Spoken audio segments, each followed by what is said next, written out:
une jolie jeune femme. On a une petite indication de relâchement. On va attraper un petit peu ça, on va repositionner les tissus vers le haut et les remonter là. Voilà, on va procéder à l'installation. C'est une technique très légère. Tous les produits qui sont utilisés, on se bat aussi pour ça, sont d'abord agréés par des normes qui relèvent du ministère de la Santé, des autorisations de mise sur le marché de produits comme médicaments, comme implants médicaux. Tout ce qui rentre dans la peau, ça relève d'un agrément comme pour une prothèse de hanche, autre chose. Et donc il y a des normes médicales strictes. C'est pour ça que ces actes doivent être faits que par des médecins. Ça, c'est le plus délicat, c'est juste anesthésie. Et voilà. On va faire de ce côté, donc mon point d'anesthésie au niveau de mon point d'entrée. Si on parle de produits injectables qu'on va injecter sur le visage pour remplir des rides ou autres, il faut essentiellement utiliser des produits qui se résorbent. Ouais. Voilà, ce sont des fils en acide polylactique qui sont doublement intelligents parce qu'ils vont faire du volume, remplir les creux, les bosses ou autres. Et ça va faire des petits cônes anti-recul. Les tissus vont rester positionnés là où je les mets. Donc ils vont se résorber et ils vont être remplacés par du volume et ça va rester accroché.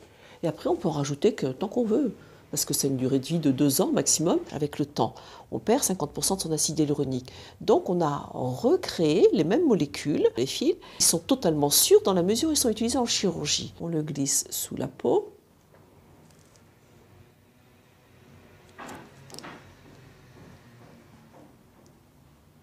Passe-moi des compresses.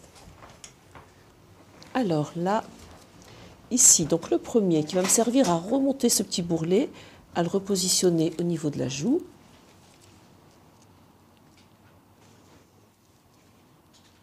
On va retendre pour l'ovale. J'arrive à récupérer un bon centimètre. Alors là, quand je fais ça, évidemment, vous allez me dire c'est horrible. Je dis c'est un petit peu comme sur un jogging quand vous froncez. Les fronces, les tissus vont se répartir. Vous voyez, si je tire très fort, je pourrais presque la laisser comme ça et ça va se glisser dessus. Mais je donne un peu de tension parce que les tissus vont relâcher. Là, on a eu les premiers fils russes. C'était des tringles à rideaux, on suspendait tout, ça a dégouliné, ça reglissait dessus, ou ça faisait fil à couper le beurre. Là, on les raccroche ici, et de l'autre côté, je vais passer dans l'autre sens, et je vais diminuer ici pour remonter. On a positionné le fil du haut. On va tirer dessus, on va le mettre en tension après. Alors là j'ai juste de reprendre mon petit trou d'entrée. On glisse tout le long de l'ovale. C'est ça que je vais retendre.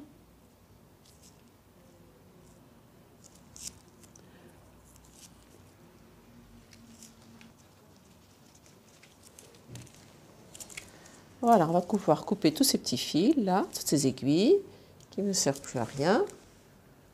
On peut en mettre aussi pour remonter les sourcils. On a des positionnements très connus. Là, il y a un médecin ORL qui a travaillé pour l'apnée du sommeil, en mettant pour remonter et élargir les narines, qui permet de mieux ventiler, de mieux respirer. Mais il y a plus de 15 000 fils qui ont été posés sans aucun souci. Ici aussi, ce fil qui était là, j'ai gagné un bon centimètre. En moyenne, une paire, parce qu'on en met toujours en général en symétrique, une paire va revenir 600 €, ça va aller de 600 € à 2000 €. Si pour 3 fils, avec 3 fils, vous faites vraiment un effet lifting, 1, 2, et puis un pour le l'ovale et le troisième. Demain, tout ça, c'est terminé. Une petite crème antibiotique juste sur mon petit point d'entrée.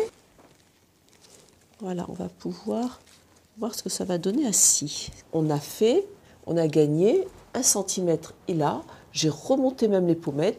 Tout ça, c'est effacé sans avoir besoin d'injecter ici. Moi, quand je pose des fils, je bloque une petite heure, qu'on ait notre temps, on n'est pas, voilà, on n'est pas bousculé, on ne fait pas ça en courant.